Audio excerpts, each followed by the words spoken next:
Aún kaya ulan del magapasaw días, hindi pa siyempre takita al Zamboanga City Water District con el implementación del water rationing na syudad.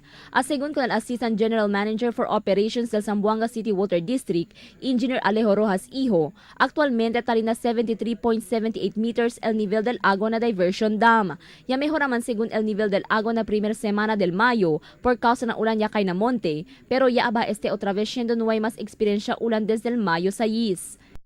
Well, the aton present level Arana Dam is at 73.78. The lowest namin kita, similar to the ones in April and experience kita.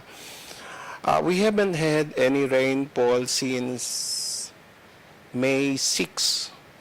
Prior to that, we are having rainfall about every other day or twice a day. And that's because of the improvement of the aton water supply and eventually el production de aton. So with el water rationing de aton, pwede kita dali largo mas tiempo. But desde fecha 6 hasta te arat, no hay mas kita tiene ulan arriba.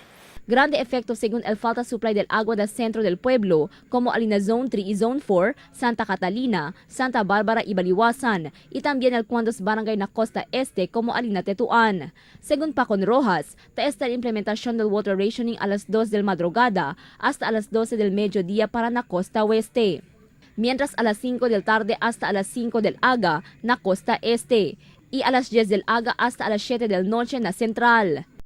Well, el water rationing de aton desde fecha 6 na kami problema na central.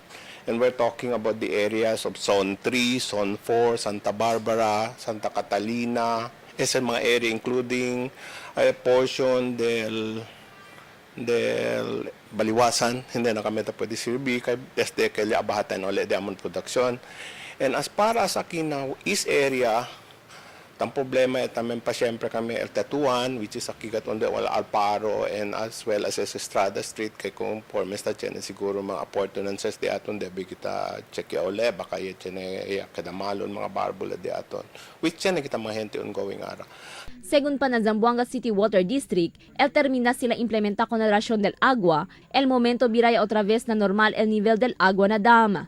Además, ta asegura también según el Zamboanga City Water District que na buen calidad el agua ta distribuhin na mga konsumidores, siguiendo el mga caso de diarrhea y experiencia el cuantos vivientes na syudad. Cristal Almonía, Dateline Zamboanga.